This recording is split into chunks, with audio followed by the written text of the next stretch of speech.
Acho que voltei. Sim, maravilha. Tia Ana Maria entrou também.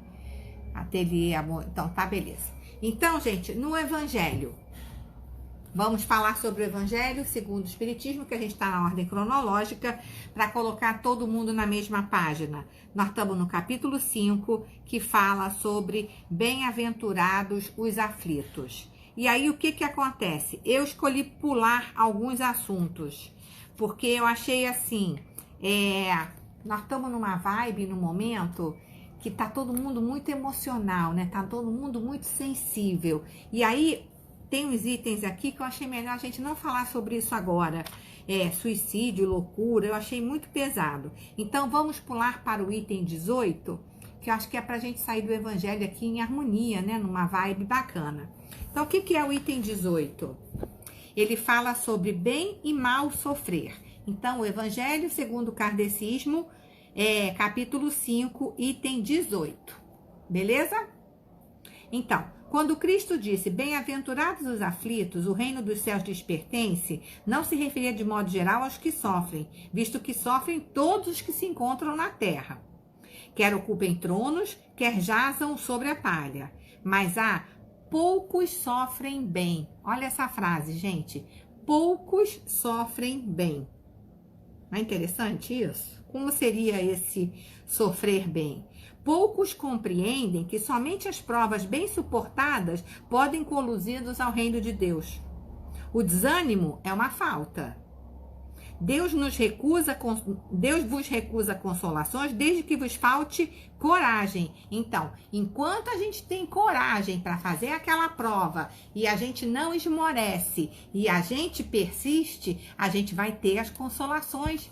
Ele nunca abandona o filho. Gente, quando a gente está com o nosso filho ensinando alguma coisa para ele, a gente tem limite do que a gente faz para que um filho tenha coragem, né? Para que ele se lance de um desafio, a gente fica ali, eles estão aprendendo a andar de rodinha, de bicicleta de rodinha, e a gente está ali, né? Como se aquilo fosse suficiente para a gente segurar a criança. Então, Deus está assim com a gente o tempo todo. O que Ele quer é que a gente vá. Exatamente, Luz. Ele não quer que a gente fique reclamando. Andar de bicicleta é muito difícil. Não, Ele quer que a gente vá. E Ele está sempre na nossa retaguarda, ajudando a gente, né? O fardo é proporcionado às forças, como a recompensa será a resignação e a coragem. Mais opulenta será a recompensa do que penosa a aflição. Cumpre, porém, merecê-la. E é para isso que a vida se apresenta cheia de tribulações. Aí, olha o exemplo que ele vai dar agora, fazendo uma analogia com o militar, né? Porque o militar é aquele profissional que vai para a guerra, né? Então ele fala assim, o militar que não é mandado para as linhas de fogo fica descontente, porque o repouso no campo nenhuma seção de posto lhe faculta. Sede, pois, como militar, e não desejeis um repouso em que o vosso corpo se enervaria e se entorpeceria a vossa alma. Alegrai-vos quando Deus vos enviar para a luta. Não consiste esta no fogo da batalha, mas nos armagores da vida, onde às vezes de mais coragem se há mister do que num combate sangrento, porque não é raro que aquele que se mantém firme em presença do inimigo fraqueje nas tenazes de uma pena moral. Nenhuma recompensa obtém o homem por essa espécie de coragem, mas Deus lhe reserva palmas de vitória e uma situação gloriosa, né? Quando vos advém uma causa de sofrimento ou de contrariedade, sobrepondo-vos a ela, e quando houverdes conseguido dominar os ímpetos da impaciência, da cólera ou do desespero, dizei de vós para convosco, cheia de justa satisfação, fui o mais forte. Não é bonito? Quando a gente está ali numa situação que é difícil, que a gente tinha aquela prova do colégio e passa, a gente tem aquele Enem e passa, aquele entrevista de emprego que tinha não sei quantas pessoas e é você que passa. Não dá aquele orgulho de dizer assim, eu fui o mais forte, eu passei.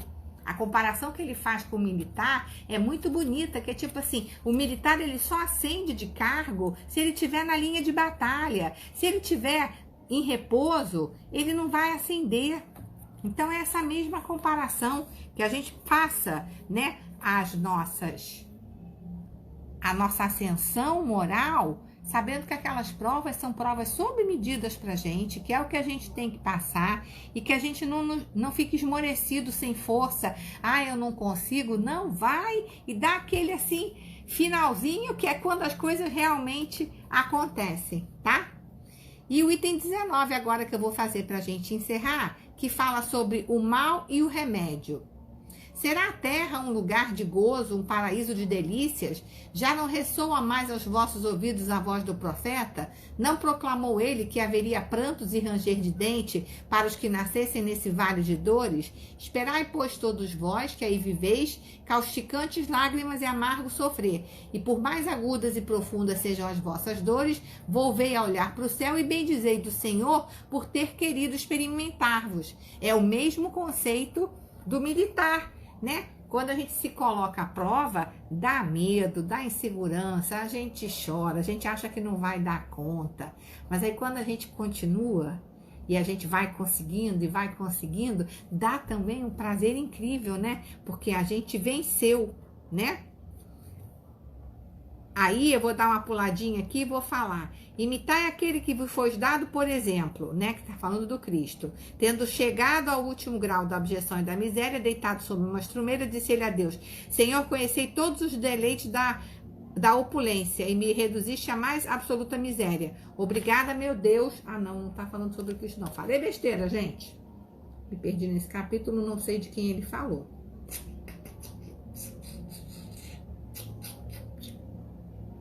Por esse parágrafo que eu não entendi. Esse parágrafo eu achei que ele está falando do Cristo, mas eu estou no capítulo errado. No parágrafo errado. Como desencarnados quando paravas no espaço, escolhestes a vossa prova. Era isso que eu queria falar. Sobre o filme do Nosso Lar que a gente assistiu. Então, quando a gente estava lá no mundo espiritual, pairávamos no espaço e escolhemos as nossas provas, julgando-vos bastante forte para suportar. Por que agora murmurar? Que foi a história do filme que a gente viu com a Marcinha, né? A gente escolhe, a gente tem lá o gabinete que vai fazer a programação, onde a gente vai vir, com quem a gente vai vir, tem todo um planejamento, aí a gente escolhe isso, depois chega aqui e fica murmurando, né? Vós que pediste a riqueza e a glória, querereis sustentar luta com a tentação e vencê-la? Vós que pediste para lutar de corpo e espírito contra o mal moral e físico, sabia, né, que quanto mais forte fosse a prova, tanto mais gloriosa a vitória, e que se triunfasses, embora devesse o vosso corpo parar numa estrumeira dele, ao morrer se desprenderia uma alma de rutilante alvura e purificada pelo batismo da expiação e do sofrimento. Que remédio então prescrever aos atacados de obsessões cruéis e de cruciantes males? Só um é infalível: a fé, o apelo ao céu. Se a gente lembrar do André Luiz, quando ele verdadeiramente reza com verdade, com vontade, ele é acolhido, né? Se na maior acerbidade dos vossos sofrimentos entoardes hinos ao Senhor, o anjo à vossa cabeceira, com a mão vos apontará o sinal da salvação e o lugar que um dia ocupareis. A fé é o remédio seguro do sofrimento. Olha que frase, gente.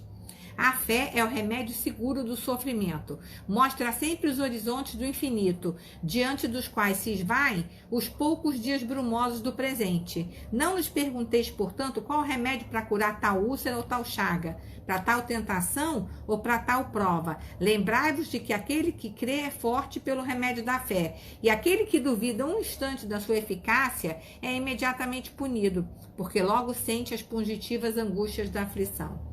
O Senhor apôs o seu selo em todos os que nele creem.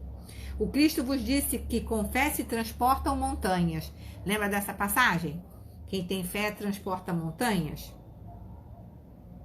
E eu vos digo que aquele que sofre e tem a fé por amparo, ficará sobre a sua égide e não mais sofrerá.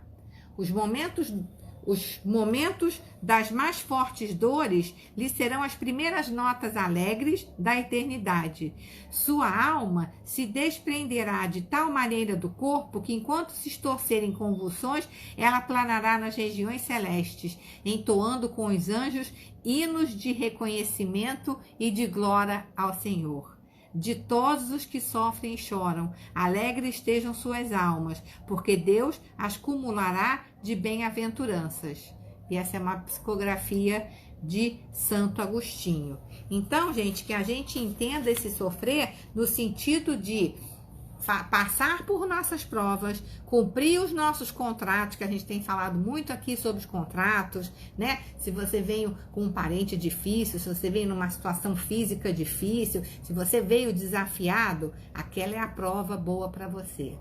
Não reclama, toca o teu barco, pede força, atua com coragem, que quando você faz o que precisa ser feito com muita fé, vem ajuda de onde você não acredita. Quando você menos espera, brota uma ajuda absolutamente inesperada. Por quê? Porque os espíritos superiores estão vendo que a gente está se esforçando para cumprir aquilo. E eles nunca vão deixar a gente desamparados. Eles sempre vão tentar mandar alguém para ajudar em frente, né, tia Ana? Nunca estamos sozinhos, gente. Eles sempre acendem uma luzinha para mostrar para a gente o caminho. Mas quando isso acontece? Quando a gente está batalhando a nossa evolução, quando a gente está na resignação de entender que aquilo é o que precisa ser feito, sem reclamação, sem mimimi, sem achar que você é uma vítima do universo, tocando o teu barco, com fé que aquilo é o que precisa ser feito e no final tudo dá certo, né? Essa música é linda, né? A fé não costuma falhar. Na verdade, ela não falha. Por isso é que caminhamos com ela, a fé. Aquela música bonita, né? Andar com fé eu vou, que a fé não costuma falhar.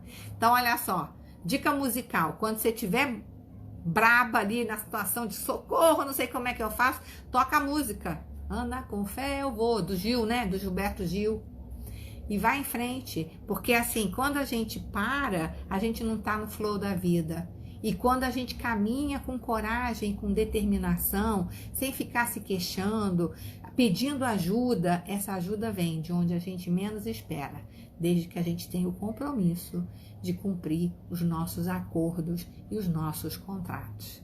Não deixe a parcelinha do cartão desta vida para o próximo mês, porque fica mais caro, a gente vai ficar rodando no cartão de crédito. Lembra que a gente está com dívida com Deus e ele parcelou? Então, vamos aproveitar que tá barato. Se ele fosse cobrar tudo da gente, ia ser caríssimo. Vamos ficar na missão de fazer a nossa parte, com resiliência, com resignação, com um sorriso nos olhos também e nos lábios, né? Pedindo a Deus força, pedindo amparo, que o amparo vem. Combinado? Então, seguimos amanhã no nosso evangelho. Quem nunca entrou aqui antes, se quiser deixar o telefone por direct para mim, a gente inclui vocês na lista. Na bio também tem o canal do YouTube, que eu tô devendo uma porção de vídeo para subir, mas subirei. E como diz Márcia Matalo, paga integral e vai em frente. E toca o barco, né, Marcinha? Toca o barco. Essa é a reforma íntima, quando a gente dá conta do que tem que dar, né? Promoção nessa encarnação com a pandemia. Nossa, com a pandemia, então, gente, o que custava 100 mil está sendo liquidado por 100 real. É só você olhar para o lado e ajudar alguém que precisa. Tem um cabelo bem aqui na minha cara que está me irritando. E vai ser fácil, entendeu? Olha para o lado, vem quem está precisando de um sorriso, de um abraço, de um carinho, de uma proteção. E ajuda, né? Ajuda vem, graças a Deus. Então, vamos pedir hoje nas nossas orações pelo marido da tia Ana, o tio Milton, que está internado em Ouro Preto. Não é Covid, mas a gente está muito preocupada com ele, para que ele fique bem. Vamos mentalizar o tio Milton aí, que está precisando sair dessa, que ele é um fofo, uma graça de pessoa, e que a gente reze por ele. E esquece o homem velho e vamos de homem novo. Exatamente, essa palavra ficou muito na minha cabeça, Marcinha. Depois da pandemia, seremos todos homens novos. Mulheres, e é uma grande oportunidade, não vamos deixar ela passar não. Eu tenho uma amiga que hoje ela não entrou, a Mônica, ela deu um exemplo que eu achei incrível. Ela trabalha como real estate nos Estados Unidos, que é venda de imóveis, né? E os imóveis, quando eles são vendidos nos Estados Unidos, eles têm um cronômetro que você fica sabendo. Esse imóvel está no mercado há 37 dias, tantas horas, tantos minutos. Esse imóvel está no mercado há 47 dias, porque você sabe há quanto tempo esse imóvel está na praça. Se ele fica muito tempo na praça, é porque ele tem algum defeito que ninguém quis comprar. E ela estava me contando que esse cronômetro parou durante a pandemia. Porque como não está se fazendo negócio, seria injusto você dizer, esse imóvel está no mercado há 4 meses, quando na verdade ele só está há 2 meses e 2 por conta da pandemia. O que eu quero dizer para vocês com isso é que na cidade que é mais rápida do mundo, que mais corre, onde se faz mais business, e o mercado de imóveis em Nova York é uma coisa absurda, o cronômetro parou. Ninguém mais está correndo para vender nem para comprar. Essa pandemia parou o mundo, gente. Realiza que parou. Então vamos parar também, respirar, né? De vez em quando a gente tem que volta com a tropa, volta todo mundo pro foco, pega, respira, vê se está todo mundo bem em volta de você, o que a gente precisa fazer, reagrupa para depois a gente continuar. É uma excelente oportunidade para a gente fazer isso, né? Quem tiver olhos de ver e ouvidos de ouvir, quem tiver na intenção de melhorar, aproveita essa parada do cronômetro, porque é uma grande oportunidade para a gente botar todos os nossos projetos, nossos sonhos, que aí quando isso acabar, a gente vai ser, como diz a Marcinha, um novo homem, uma pessoa totalmente diferente. É isso que eu desejo para vocês, é isso que eu desejo para mim, e é isso que o Mestre Jesus quer da gente.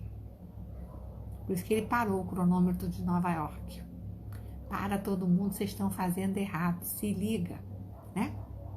Então vamos para a nossa oração final, para a gente ter uma noite sexta-feira boa, um fim de semana para pensar nos nossos sonhos, desenhar nossos projetos e se perguntar, eu tô fazendo as coisas com esforço ou tô no flow da vida?